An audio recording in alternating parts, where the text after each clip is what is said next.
안녕하세요. 크리스티 김 선교사입니다. 여러분 반갑습니다.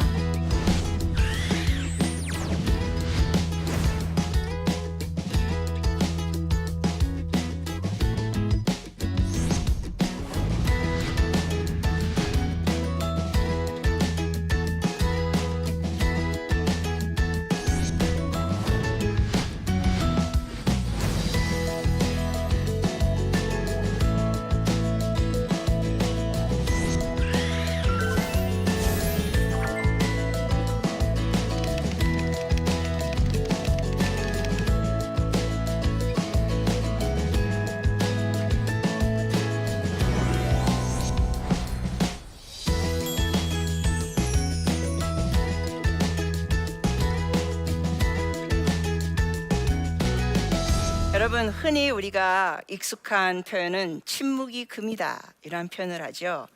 왜냐하면 우리가 쓸데없이 말을 많이 하거나 이럴 때는 정말 안 좋으니까 이제 무게 있게 입이 무겁고 이런 것을 좋은 표현으로 침묵이 금이다 할 때가 있습니다.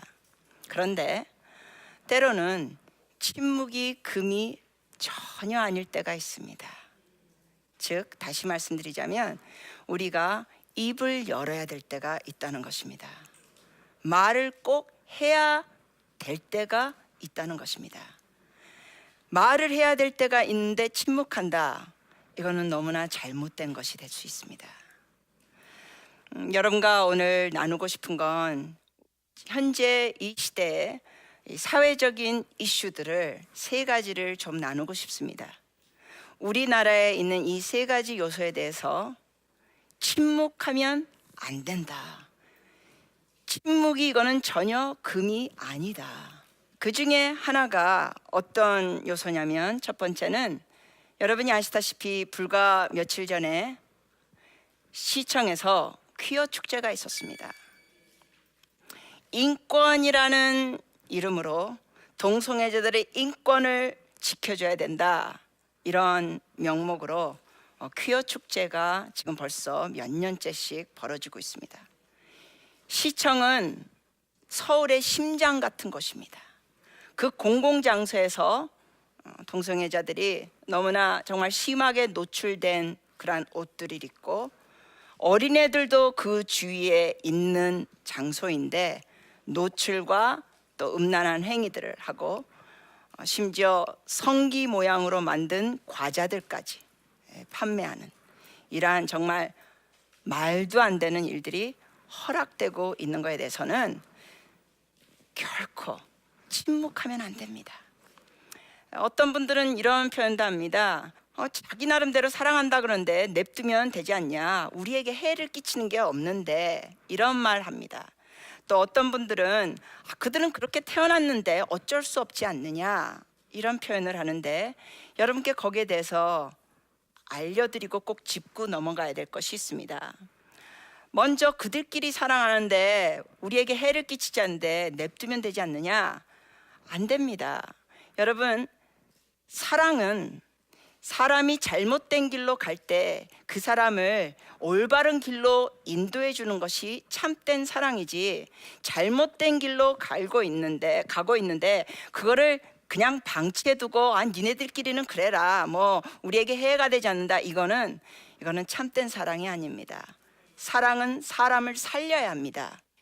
저도 동성애자들을 이렇게 만나서 상담해 드린 적이 있는데 사람들마다 동성애자가 된 그 배경과 그러한 이유들이 다양합니다. 어떤 분은 어렸을 때 동성한테 성폭행을 당하면서 어린 나이에 성적인 경험을 동성을 통하여 하게 되면서 첫 성 경험이 동성을 통하게 되면서 그쪽으로 끌림을 받는, 그래서 이성을 향하여 관심이 없고 성 경험이 있었던 그 동성을 향하여 끌림을 느끼는 경우들이 있습니다. 또 어떤 경우는 아버지가, 자매님 같은 경우 제가 상담한 자매님은 아버지가 어렸을 때부터 이 자매가 본 거는 아버지가 어머니를 폭행하고 구타하고 이런 걸 어렸을 때 보면서 어린 나이에 이 자매님 같은 경우는 아빠는 나빠, 아빠는 무서워가 어떤 식으로 또 확 확장이 되는 가치관이 되느냐면 남자들은 나빠, 남자들은 무서워, 그러면서 남자는 싫어, 이러면서 레즈비언이 되는 케이스가 있어요. 그렇다고 여러분 오해하지 마세요. 무조건 아버지가 엄마를 폭행했다고 해서 다 레즈비언이 되는 건 아니죠. 그러나 그 어린아이가 그런 걸 보면서 자기 나름대로의 결론을 내리는 것을 통하여 이러한 동성애, 레즈비언, 게이 삶을 살 수도 있게 된다는 것입니다.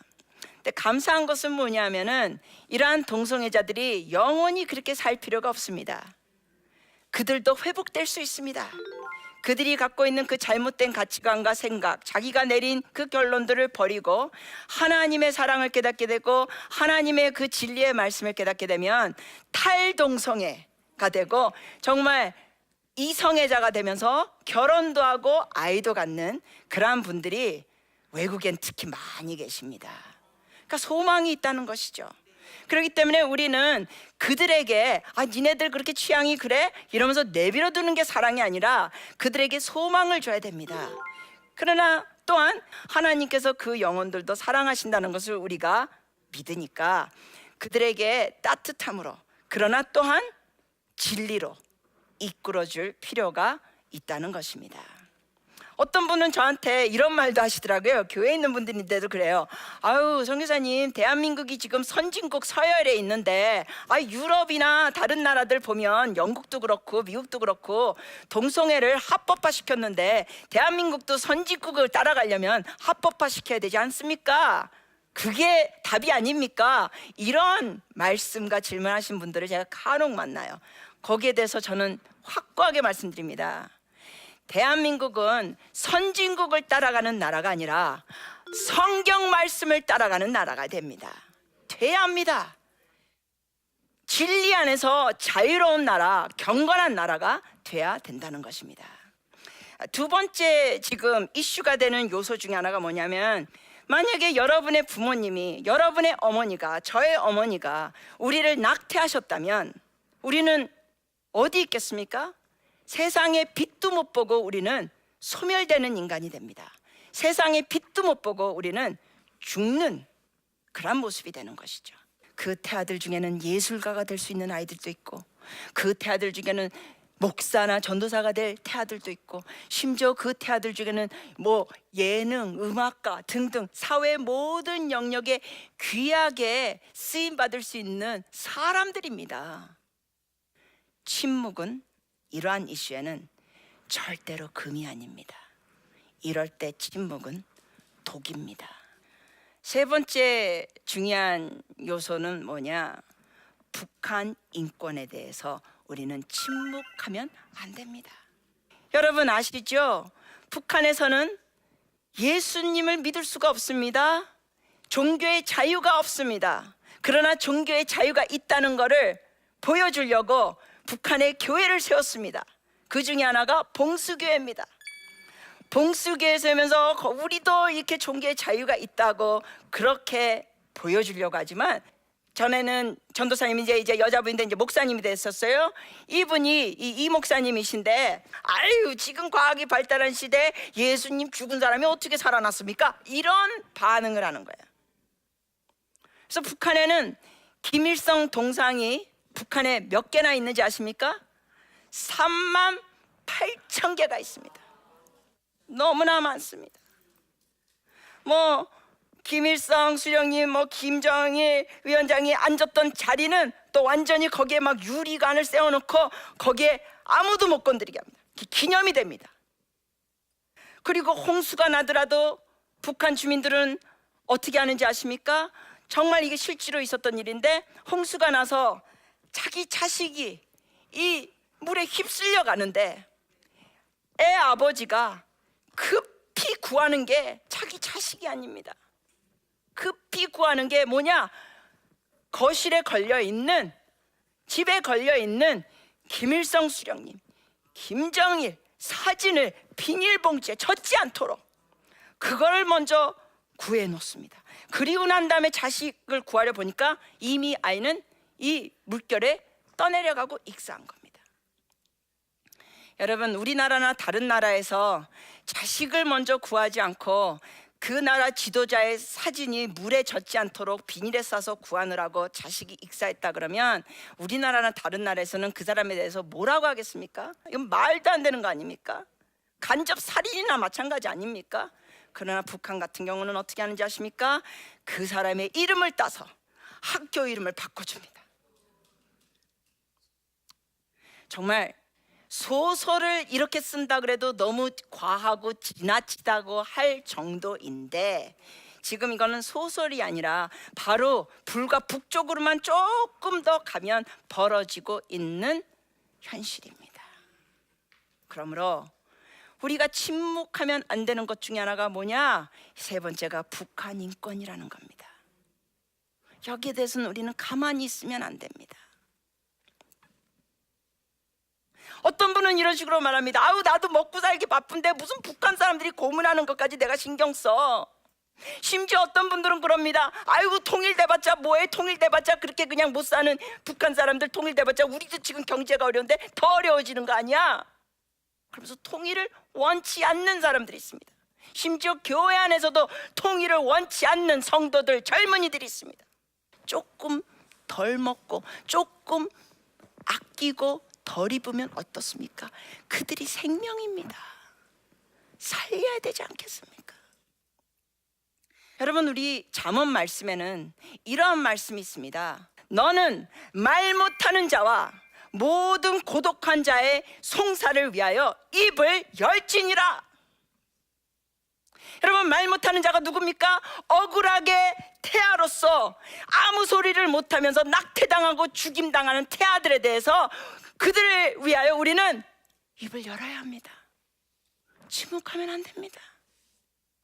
동성애자들이 자기들이 뭐 그렇게 태어났다고 주장하고 자기는 뭐 어렸을 때부터 이성에 대한 끌림이 없었다. 아닙니다. 선천적인 것이 아닙니다. 그들이 잘못 생각하고 있습니다.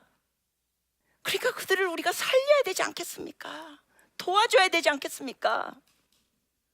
이 말 못하는 자, 북한 강제 북송돼서 억울하게 고문당하고 죽어가는 사람들, 말도 제대로 못합니다. 재판? 합법적인 재판? 있어요, 없어요? 북한에? 없습니다. 이렇게 말도 못하면서 억울하게 죽임을 당하는 태아들을 위하여, 북한 사람들을 위하여 우리는 뭘 열어야 된다고요? 입을 열어야 됩니다. 하나님께서 저에게 너는 한국으로 돌아가서 입을 열라 하셨을 때 제가 처음에는 항의했지만 결국 제가 한국으로 돌아왔습니다. 그리고 기회 될 때마다 입을 열고 있습니다. 청소년 수련회, 청년 수련회, 지금 여러분께도 제가 입을 열고 있습니다. 그리고 이 나침반 방송을 유튜브로 보시는 분들, CGN으로 보시는 분들, 입을 열고 있습니다. 그런데 여러분께 말씀드리고 싶은 건 뭐냐? 저만 입을 열 게 아닙니다. 이 말씀은 여러분에게도 주시는 말씀입니다. 이 말씀은 크리스티 김혜가만 주시는 말씀이 아니지 않습니까? 너는 말 못하는 자와 모든 고독한 자의 송사를 위하여 입을 열지니라. 이것 여러분에게도 해당되는 말씀입니다. 침묵하시면 안 됩니다.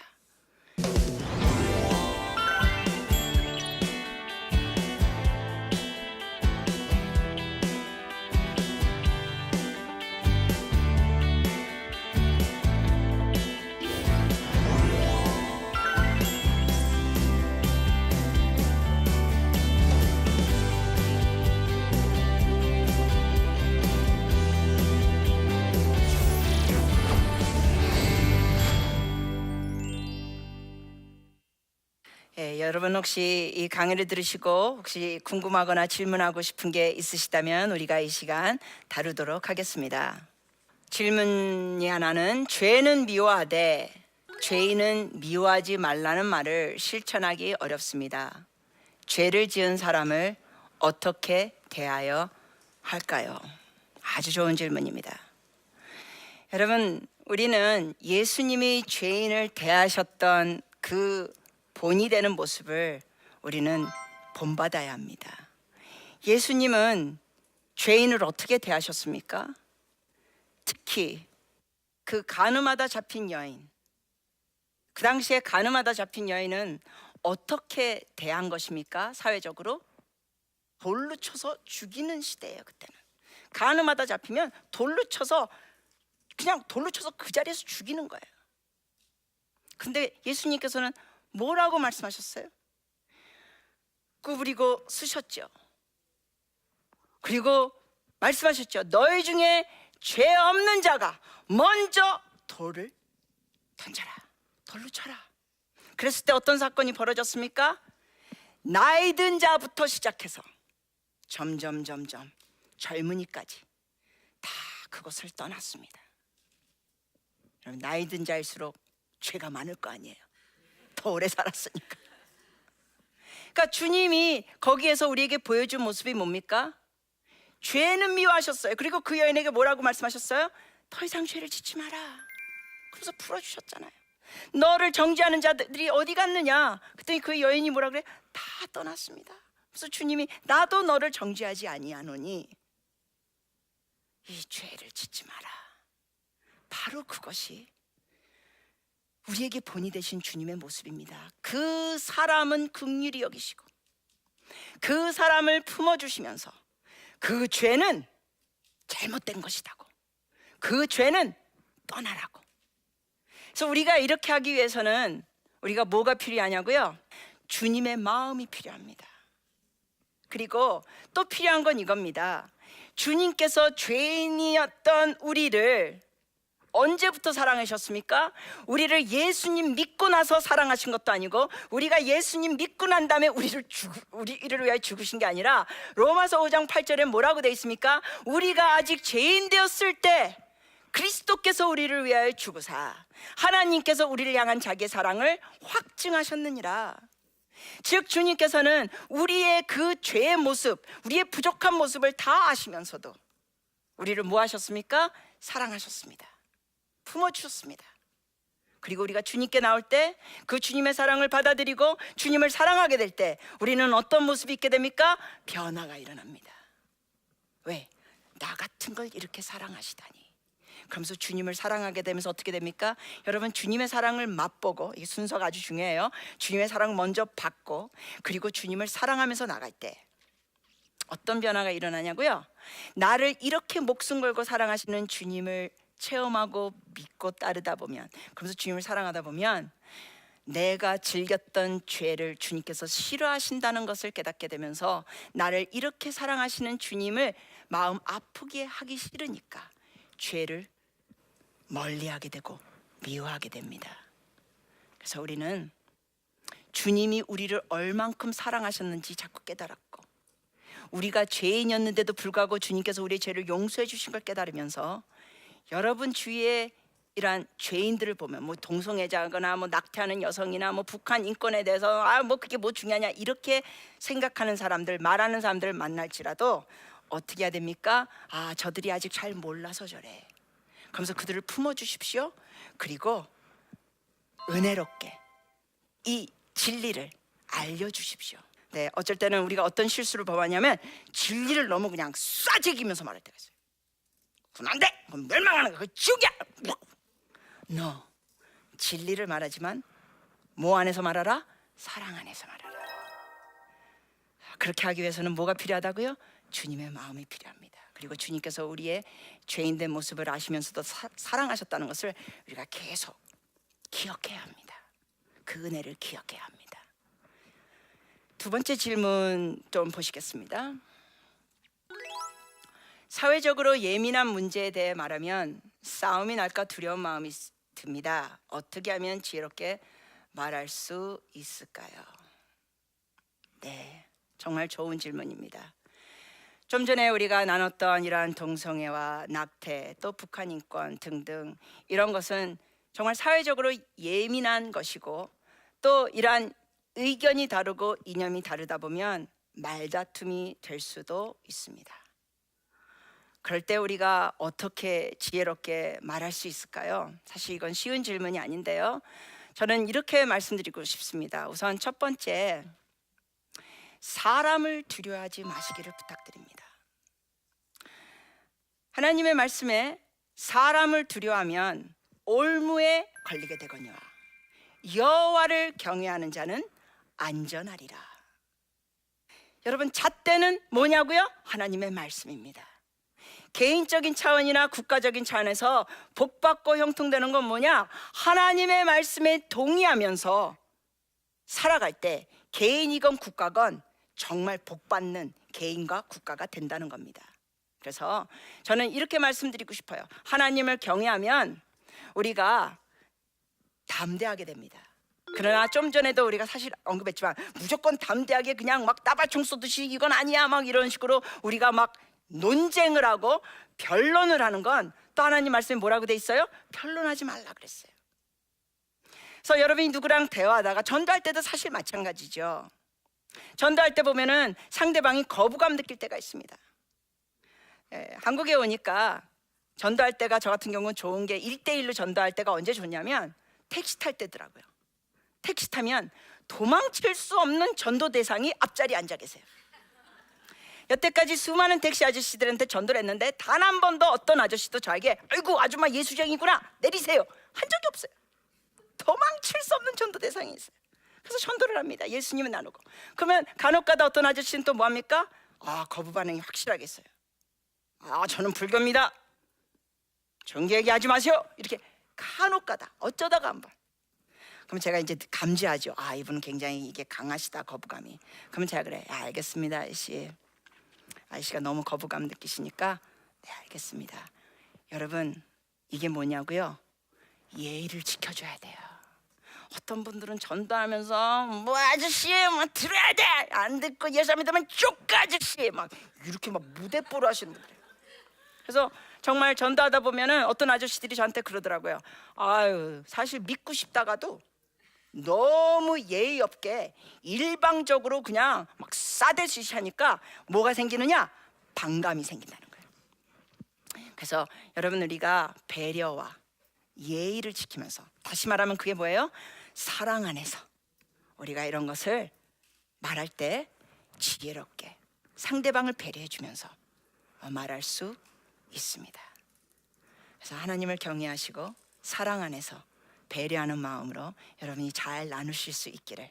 그래서 논쟁과 다툼 속으로 가지 않도록 우리가 말할 때와 침묵해야 될 때를 분별하면서 입을 열고 말해야 될 때 담대하게 사람 눈치 보지 않고 그러나 사랑 안에서 우리가 말을 할 수 있기를 바랍니다. 감사합니다.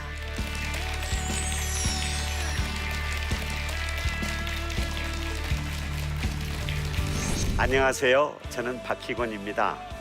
저는 외교통상부 조약국장, 주 유엔 대표부 차석대사, 주 페루 대사, 주 스페인 대사를 거쳐서 현재는 한국 외대에서 석좌 교수로 근무하고 있습니다. 요즘 청년들을 M4 세대라고 부릅니다. M4 세대란 모든 삶의 가치를 포기한 청년들을 이르는 신조어인데요. 포기만이 정답일까요? 절대 그렇지 않습니다. 저는 외교관으로서 세계가 어떤 리더를 원하는지 지켜보았는데요. 글로벌 성공 전략에 대해 나침반에서 나누고자 합니다. 나침반 많은 시청을 바랍니다.